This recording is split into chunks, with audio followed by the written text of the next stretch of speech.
Ahorita tenemos con algunos mitos que encontramos sobre la salud mental. ¿Cuáles son los primeros que encontramos? A ver, porque justamente hablando de eso, o sea, como Ajá, pensando en que tal vez antes no era tan importante hablar de salud mental y ahora sí, pero, em, a ver, algunos de los mitos. La salud mental es solo cosa de adultos. Em, y, o sea, creo que es importante ver eso porque, claro, tal vez la mayoría de personas que van al psicólogo, la mayor población, podría ser que sí son adultos y tal vez a los niños los llevan solo cuando tienen algún problema en específico. ya. Em, pero yo creo que debería ser algo que se concientice desde que eres así súper chiquito. Y no solo como en el sentido en el que ir al psicólogo es tener salud mental o acceder a salud mental, sino en el día a día, en cada etapa del crecimiento. O sea, por ejemplo, a los niños, hacerles súper conscientes de sus emociones, de sus roles dentro de la casa, o sea, mientras van creciendo, como desde ahí es eso, como ir trabajando en nuestra salud mental. Entonces, tendrían que ser, obviamente, los adultos y quienes guíen a los niños, quienes tengan esa conciencia y les vayan guiando, así como, sí, como ahora creo que hay mucha información también sobre Mm. crianza, entonces como poder validar las emociones de los niños, el hecho de qué pasa cuando se enojan, qué pasa cuando lloran, qué pasa cuando tienen algún desborde y qué hago yo para poder contenerles a los niños. Entonces creo que desde ahí es poder como trabajar en la salud mental de los niños, porque igual muchas personas piensan que, no sé, como que la transición de la niñez o la adolescencia es solo justamente una transición hasta que realmente entres al mundo real, como que te Ya. hagas adulto. Y Ajá. solo cuando eres adulto, Ahí empieza ahí todo. ya empieza la vida real. Ajá. Pero antes de eso, ¿qué? Ajá. ¿Qué pasa con los niños o los adolescentes antes? ¿Quién Entonces, piensa en los niños? que alguien piense en los niños. Entonces, yo creo que más bien es como esas transiciones son súper importantes y más bien si es que las personas si fuéramos más conscientes desde muy pequeños en nuestras casas, en nuestras sociedades, escuelas, colegios, fuéramos más conscientes de esto y como impulsáramos más a eso, no habría por qué tener tantas personas en la adultez que tal vez tienen tantas, cargan con tantos problemas, o sea, siempre va a haber problemas, pero tal Claro. vez a un nivel en el que ya no sea tan O incluso manejable. a eso no saben manejarlo. ¿Qué te iba a decir? ¿Desde qué edad crees que es oportuno empezar a ir al psicólogo? O sea, desde niñito. O sea, eso digo, o sea, creo que sí podría haber como la oportunidad, si hay la oportunidad como de ir al psicólogo y de tener como un proceso en diferentes etapas de la vida, me parece súper chévere. A los niños les suelen llevar tal vez si es que tienen algún como problema de conducta o emocional, pero así como por control, así como cuando uno va a Ajá. controlarse en Sí, sí. general. Yo creo que desde que pueden como trabajar un poco más consciente sus emociones o como tener, cuadrar mejor como sus pensamientos, sus ideas, tal vez desde los 6 7 años en adelante. Ya. Pero como digo, como más bien el hecho de fomentar una salud Claro, sí, mental sí. desde que son chiquititos, o sea, como hacerles conscientes de toda esa parte, de todo ese mundo en ellos. Ya, ya, ya. Súper bien. Ujú, ¿Qué te iba a decir? Dijiste algo de las escuelas y los colegios, o sea que se debería fomentar ahí también. ujú, Pero al menos de mi parte sí ha habido como tal vez desconocimiento e incluso malas experiencias en ujú, el tema de con la psicóloga de la escuela o ujú, del colegio. ujú, Entonces, no sé, por ejemplo, cuando a veces a mí alguna vez nos hicieron como que creo que un test en el colegio de psicología ujú. y no recuerdo ni siquiera para qué era. Pero la cosa es que después nos fueron llamando como que uno por uno. Y cuando ya fui como me tocaba a mí, la verdad me acuerdo que solo era un sentimiento chocante, o sea, no es como que lo que me decía es como que no tenía nada que ver con mi vida, así Mm, como que... Y ni ujú, siquiera me preguntaba a mí, o sea, la man mm, ya asumió ujú, todito con el test que nos hizo, entonces sí, así mm, como, no fue una buena experiencia. ujú. O sea, es que creo que o sea, es bien limitado el trabajo que se propone para muchas escuelas o colegios sobre la psicología porque es más como algo de contención cuando algo pasa. Y de ahí solo es muy pocas veces preventivo. O sea, algún rato te habrán dado un par charlas por ahí o la misma psicóloga a veces se encarga de hacer algo, por ejemplo, de sexualidad, cosas así, te meten por Ajá, ahí alguna cosa, algún tema así como preventivo aparentemente, pero el hecho de que no haya como una planificación o que se piense realmente en cómo promover como este tipo de temáticas, hace que solo sea como una experiencia así, de que te acuerdas de que la psicóloga un par de veces interactuó con tu curso o contigo y también lo de las pruebas. Eso como también si no se maneja bien o si no tiene un propósito la prueba, yo no creo que tenga sentido hacerla porque claro, como tú dices, me dieron resultados que tal vez solo eran estandarizados Y por Ajá. lo que yo respondí, tal vez salió como algo justamente estandarizado, pero no tenía nada que ver conmigo. Entonces, si no tenía un propósito o no te aportó en nada, entonces no se deberían aplicar, yo creo. A menos de que tengan como un propósito en hacer como, yo qué sé, tal vez medir el nivel de desánimo de los estudiantes en este año escolar porque estaban bajando de Ah, notas, ya, cosas así. ya. Entonces, como, y después proponer un plan, o sea, realmente ver, chuta, sí, todos los estudiantes están teniendo como, yo qué sé, sí, desánimo así. Entonces, ¿a qué se debe? ¿Con qué profesores hay que ver? ¿Cuál es como su perspectiva hacia el futuro? Cosas así. Entonces, de ahí como tratar algo. Pero si no hay un plan, Solo eh, hacerlo por hacer ajá, no sirve. pero muchas veces también pasa porque en el sistema educativo solo se llena a través de informes o presentar como, ¿cómo se llama? Como metas que te pone el Ministerio de Educación y por eso tienen que hacerlo. Entonces también va por ahí. Que a Mm, veces eso es una miércoles y solo lo hacen por cumplir como un estándar que pone el Ministerio de Educación, por ejemplo. Entonces, ya, ya. Ya, entonces, ¿cuál es el otro mito que vimos? a ver, dice que si alguien tiene un trastorno mental está loco. A ver, que sí, si es que alguien tiene un trastorno mental está loco, obviamente es falso. Y como decíamos, hace tal vez muchos años se Mm, consideraba que solo alguien que evidentemente estaba como marginado de la sociedad y estaba loco, entonces ellos tenían problemas y solo ellos se deberían tratar. Entonces obviamente eso es falso. Oye, espérate, ahorita se me vino en la cabeza una idea de, no me acuerdo ni siquiera de quién lo escuché, que a veces a estas personas como que aisladas, tal vez tienen algún trastorno, ni siquiera me acuerdo qué trastorno es, aisladas, eh, que tal vez son como que muy obsesivas en alguna área, dígase matemática, dígase ciencia, lo que sea. Parece que desarrollan ellos algo y descubren algo, ellos en su mundo, Ujú, pero para el resto de personas es como que este man está loquito, o sea, no puede interactuar ujú, normalmente con otras personas. No sé si has visto la película de esta de Beautiful Mind, la de Una mente brillante. ujú, Es algo así, o sea, el ujú, man vivía en su mundo, ujú, pero para interactuar con otras personas sí se le hacía muy ujú, difícil. Y claro, sí era como que el loquito, por así decirlo. ujú. ¿Ve?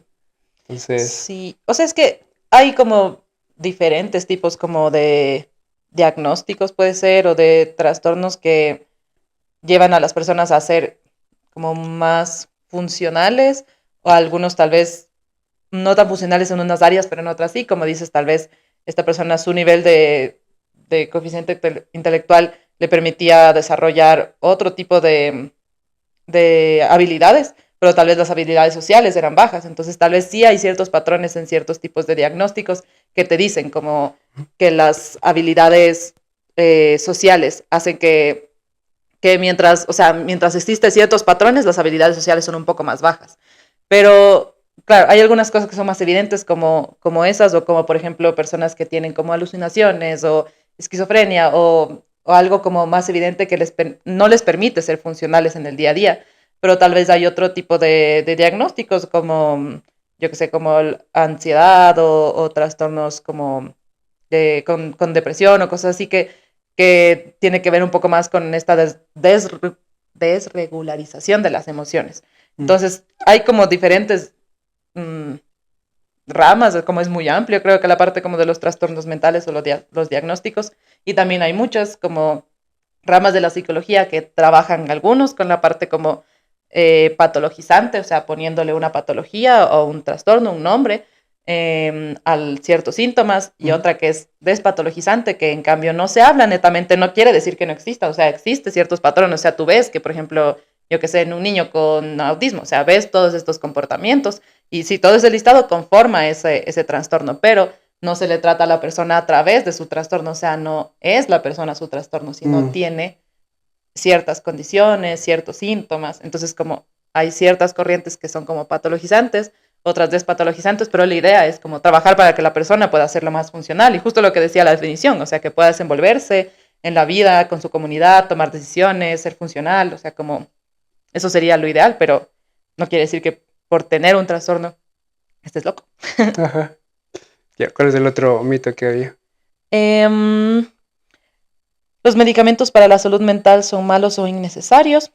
Mm, creo que igual ahí es importante ver que la psicología trabaja de la mano también con la parte de los fármacos, en la parte de psiquiatría, por ejemplo, pero tiene que ser un trabajo conjunto, no es como que de repente yo me siento mal e investigué que así la quetiapina sirve para cierta cosa y me empiezo a tomar como loco, porque también hay que tener en cuenta que, si bien es cierto, hay fármacos que obviamente regulan toda la parte como neuronal, también tienen efectos que si los dejas de tomar pueden tener un efecto rebote y puede ser que un tiempo te ayudó a estar bien y después, peor. ajá, es peor. Entonces también no es como que uno puede automedicarse nunca en la salud en general, pero en la salud mental tampoco. O sea, como también hay que tener cuidado con eso, pero más bien sí son necesarios. O sea, como tampoco hay que tenerle miedo si hay un momento en que alguna persona tuvo algún como desbalance, sí, como químico en su cerebro, sí necesita y los fármacos funcionan para eso, pero se trabaja de la mano con la terapia y con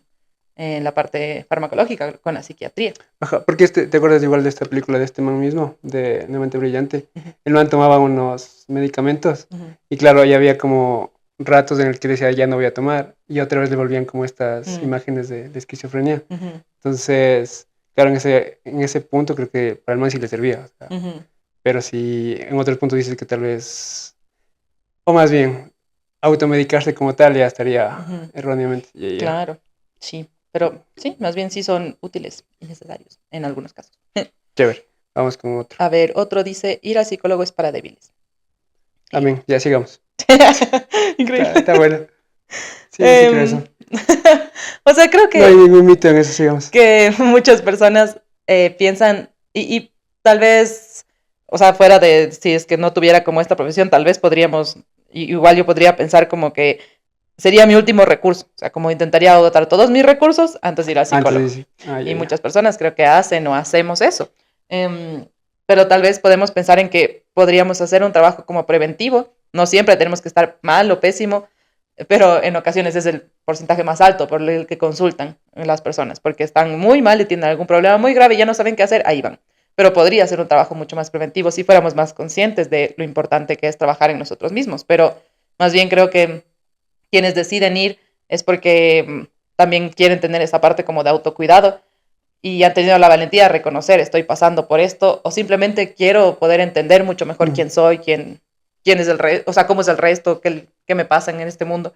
Entonces, yo creo que más bien sí es un mito súper fuerte, y sobre todo creo que en nuestro contexto así latinoamericano, porque nos han enseñado siempre así como a ser mucho más duros, como que no, yo qué sé, como estas frases como que de que los hombres no lloran o de que como que si no pasara nada, así como que si te caes, siempre te dicen como no pasa nada, levántate y sigue. Ajá. Entonces nunca te dan como ese valor de que no, espérate un rato, o sea, tal vez si pasó, si me dolió, te acompañan, te ayudan, así, sino todo es como que solo secarse o quitarse el polvo y seguir. Entonces, creo que al menos en Latinoamérica tenemos menos arraigada la conciencia de la salud mental. Tal vez en otras partes está mucho más desarrollado, pero creo que, no sé, aquí sí se ve como para débiles, pero no.